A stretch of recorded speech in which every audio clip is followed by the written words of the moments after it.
आज का पहला पाठ नबी होशिया का ग्रंथ अध्याय 6 पद संख्या 1 से 6। मैं बलिदान की अपेक्षा प्रेम चाहता हूँ।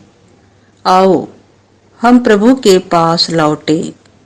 उसने हमको घायल किया, वही हमें चंगा करेगा। उसने हमको मारा है, वही हमारे घावों पर पट्टी बांधेगा। वह हमें 2 दिन बाद जिलाएगा, तीसरे दिन वह हमें उठाएगा और हम उसके सामने जीवित रहेंगे। आओ हम प्रभु का ज्ञान प्राप्त करने का प्रयत्न करें। उसका आगमन भोर की तरह निश्चित है। वह पृथ्वी को सींचने वाली हितकारी वर्षा की तरह हमारे पास आएगा। हे इब्राहिम, मैं तुम्हारे लिए क्या करूं? हे यूदा, मैं तुम्हारे लिए क्या करूं? तुम्हारा प्रेम भोर के कोहरे के समान है, ओस के समान जो शीघ्र ही लुप्त हो जाता है। इसलिए मैंने नबियों द्वारा तुम्हें घायल किया, अपने मुख के शब्दों द्वारा तुम्हें मारा है, क्योंकि मैं बलिदान की अपेक्षा प्रेम और होम की अपेक्षा ईश्वर का ज्ञान चाहता हूँ। यह प्रभु की वाणी है। संत लुकस के अनुसार पवित्र सुसमाचार अध्याय 18 पद संख्या 9 से 14।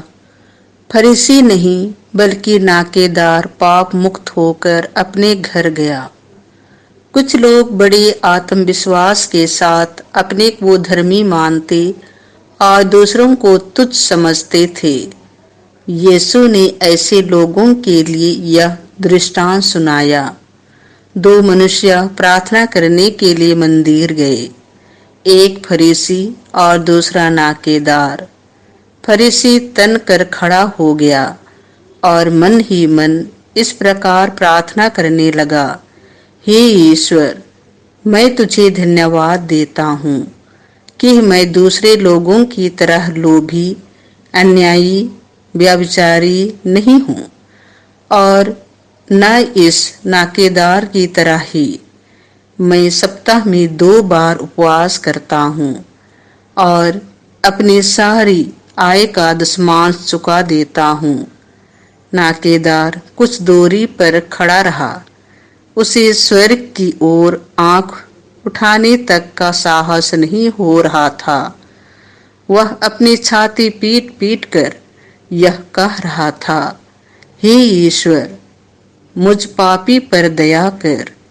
मैं तुमसे कहता हूँ, वह नहीं बल्कि यही पाप मुक्त होकर अपने घर गया, क्योंकि जो अपने को बड़ा मानता है वह छोटा बनाया जाएगा, परंतु जो अपने को छोटा मानता है वह बड़ा बनाया जाएगा। यह प्रभु का सुसमाचार है।